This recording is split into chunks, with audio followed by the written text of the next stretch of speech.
Que a paz de Deus permaneça em nossos corações.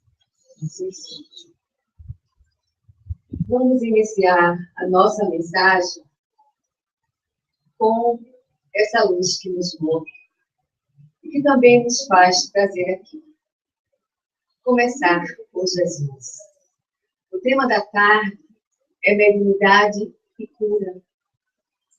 E aí a gente lembra das passagens de Jesus. Quantos não procuraram para curar as chagas, as enfermidades do corpo? E ele dava, naquele momento, a todos o testemunho da misericórdia de Deus. Ele deixava para a humanidade o legado maior da fé, da cura, da dor, que bendita dor, que nos aproxima do Criador.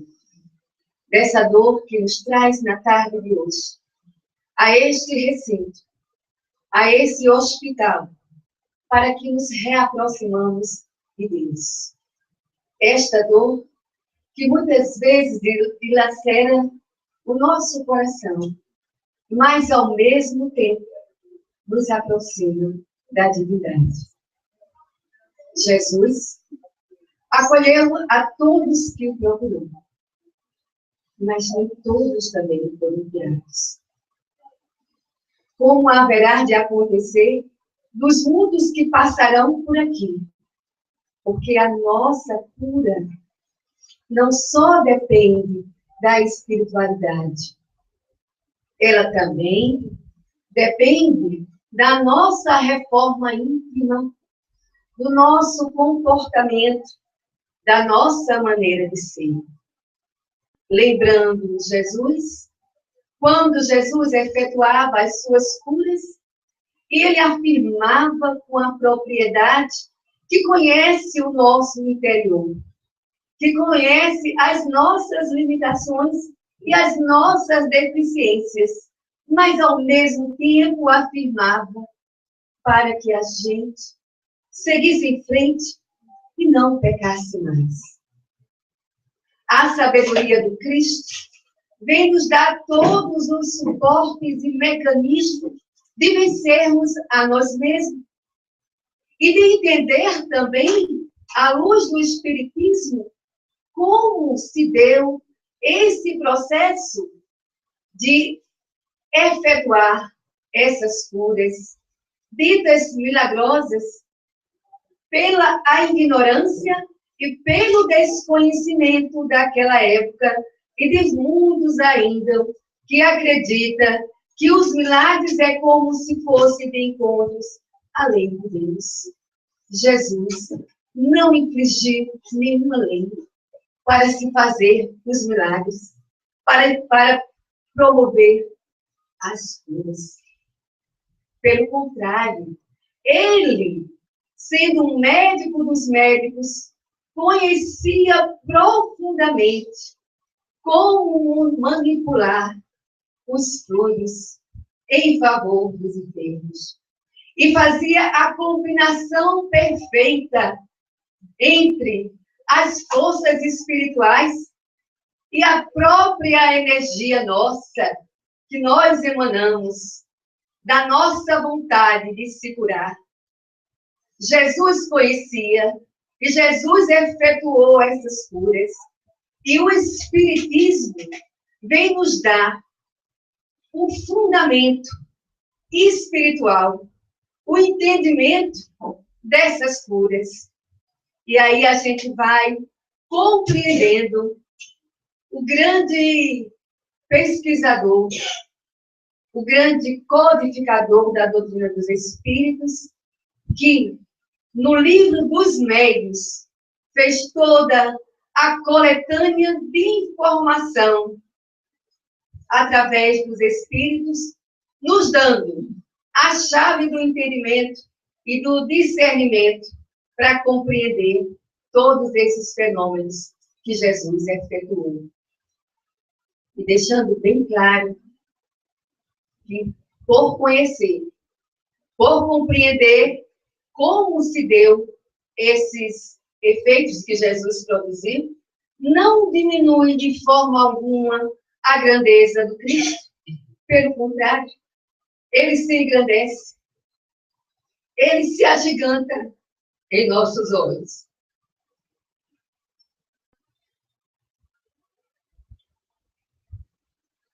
Mediunidade, para a gente entender tudo isso. Para a gente entender todos esses fenômenos que estão em torno de nós. E estamos mergulhados também nesses fenômenos.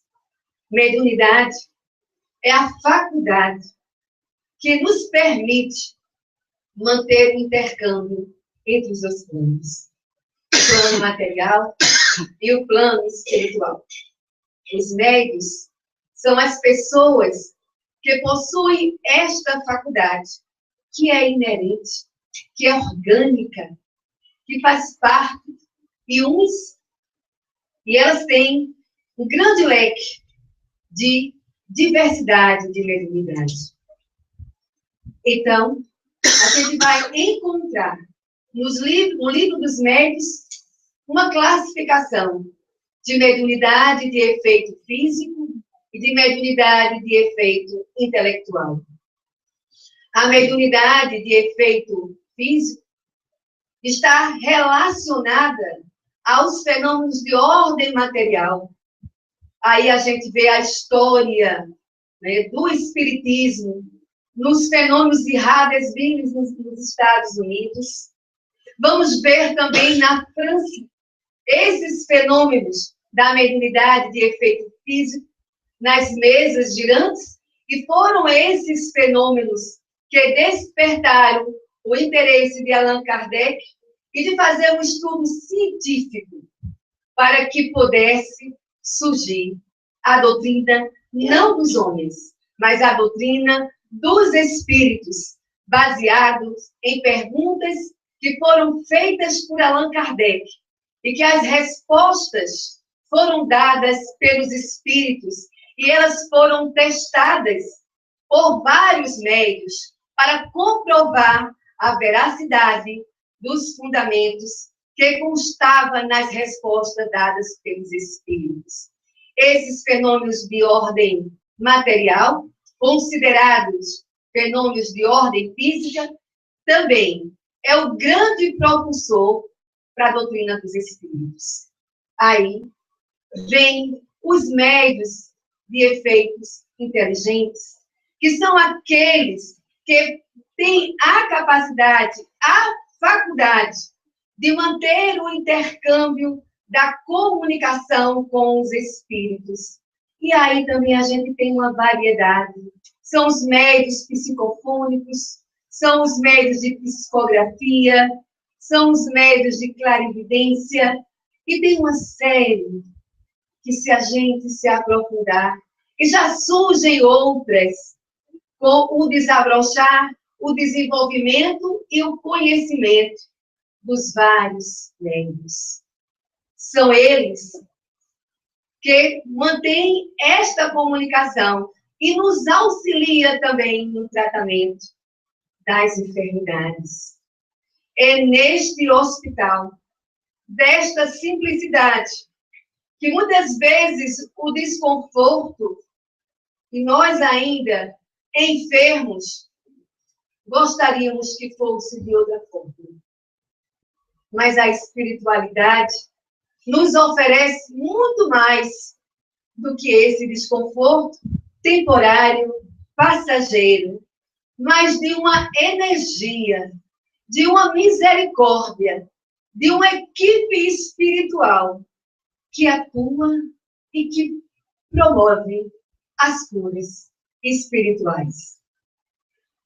Nós vamos encontrar no livro dos médios, falando desse tipo de mediunidade específica dos médios de cura, que são indivíduos que têm a capacidade de curar, às vezes, sem usar nenhuma medicação, apenas com o olhar, com a imposição das mãos, efetuar as curas e me permitam ler o que se diz no conceito de meios de cura, e aí a gente vai voltar e vai entender o que era que Jesus fazia quando aqueles enfermos o procuravam.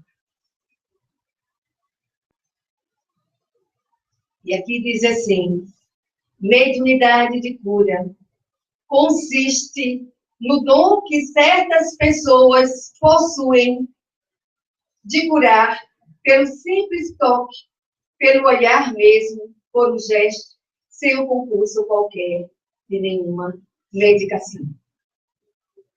Allan Kardec, lá no Livro dos Espíritos, faz também uma pergunta referente aos meios de cura.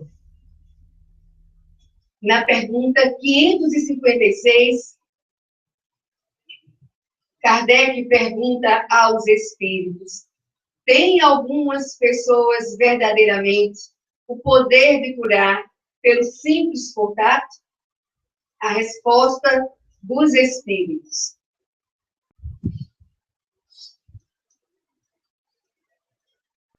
a força magnética pode chegar até aí, quando se fecundada pela pureza dos sentimentos e por um ardente desejo de fazer o bem.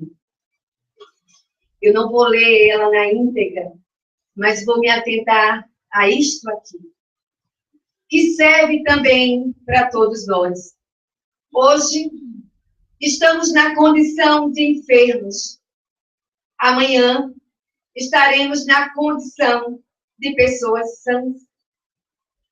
E é o nosso agradecimento ao Pai é de poder multiplicar o amor entre as criaturas.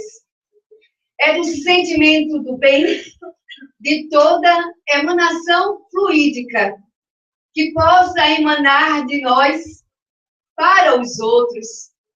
E, às vezes, não precisa se dar em um recinto específico, mas na necessidade que se faça presente da gente ser o instrumento do Cristo para soerguermos, para levantarmos a qualquer pessoa que precisa, assim como nós, precisamos nos levantarmos e seguirmos em frente a nossa caminhada. O desejo do bem, a vontade de servir ao Cristo, nos ajuda na nossa cura.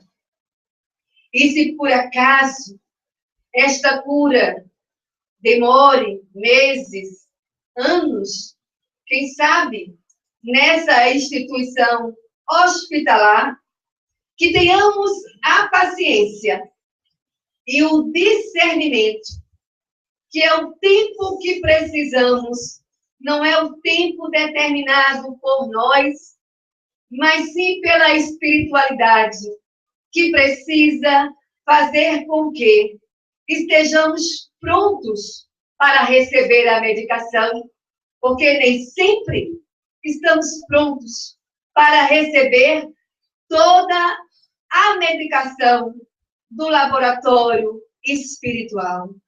Porque nos fechamos em nós mesmos. Porque inibimos as moléculas que deveriam ser trocadas fluidicamente com aquelas que deveríamos receber.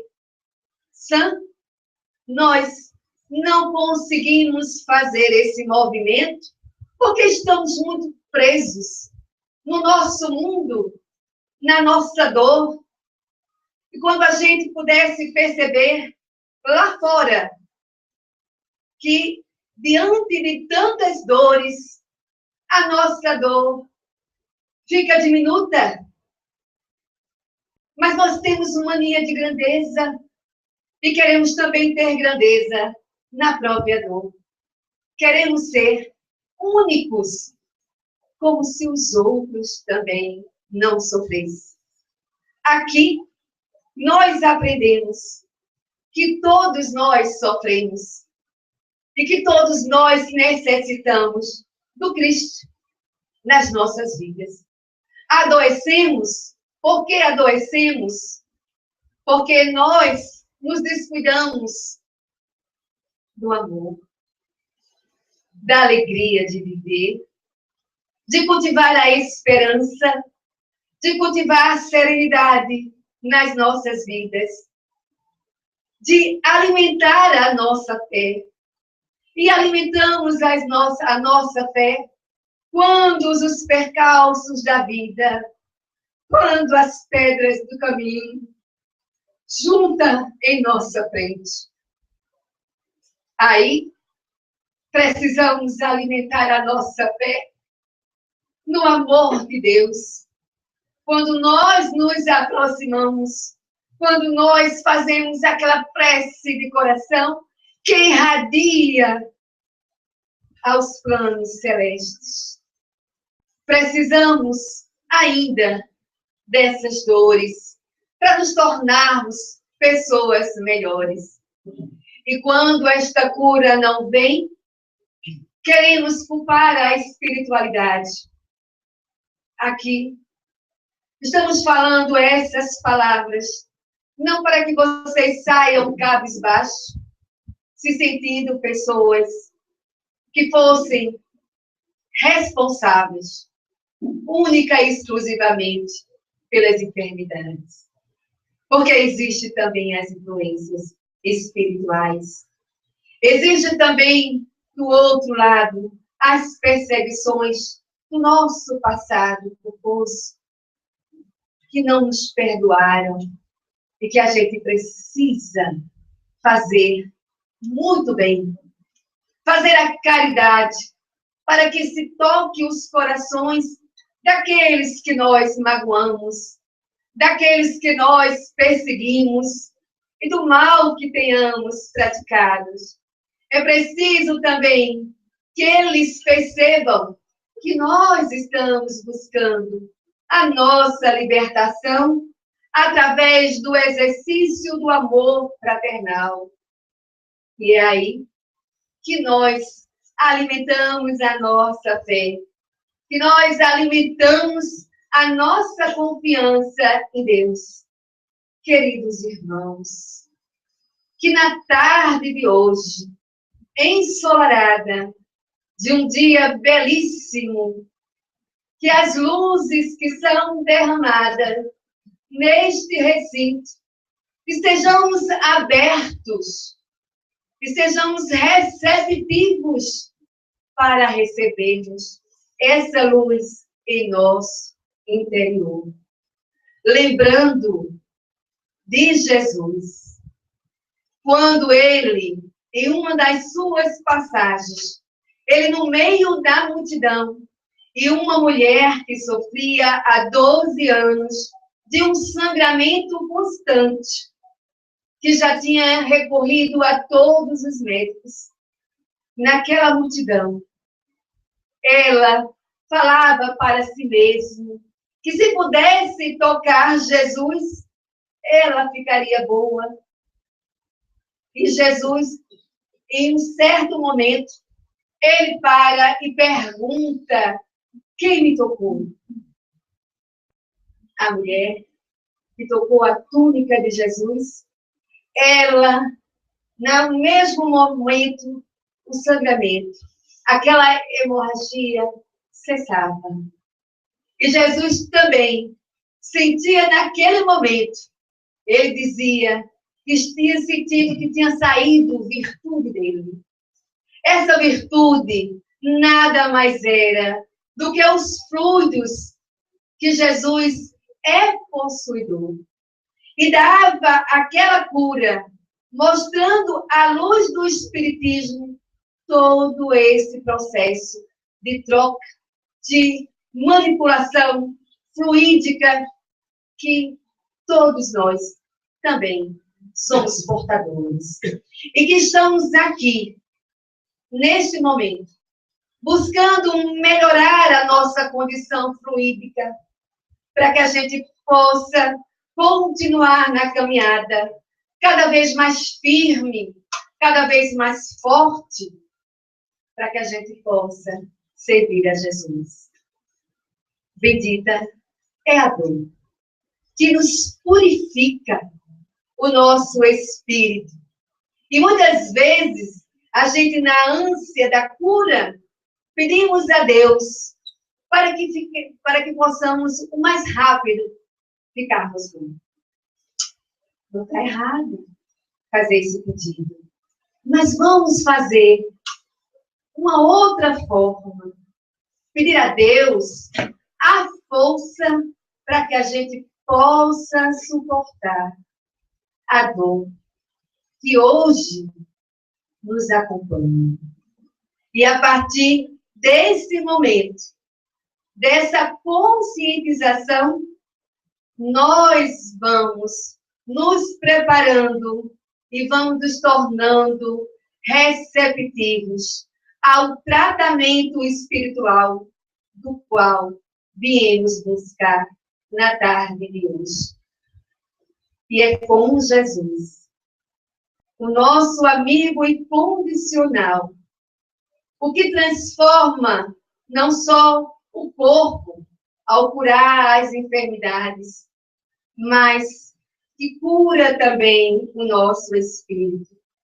Aqui, nesse hospital, com a equipe de médicos que estão aqui, e nesse hospital que paira sobre essas paredes, dos enfermos que são socorridos, não só somos nós, mas todos aqueles que vêm conosco são socorridos, que possam, na tarde de hoje, serem agraciados dentro da lei, que não pode ser quebrada, da lei que precisa ser obedecida, daquilo que todos nós precisamos passar para nos tornarmos servos de Deus.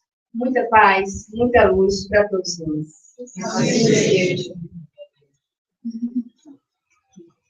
Meus irmãos, convido nessa mesma sintonia, nessa mesma mentalização do Mestre Jesus, nos pedimos a irmã para fazer os nossos trabalhos, mentalizando sempre o Mestre Jesus.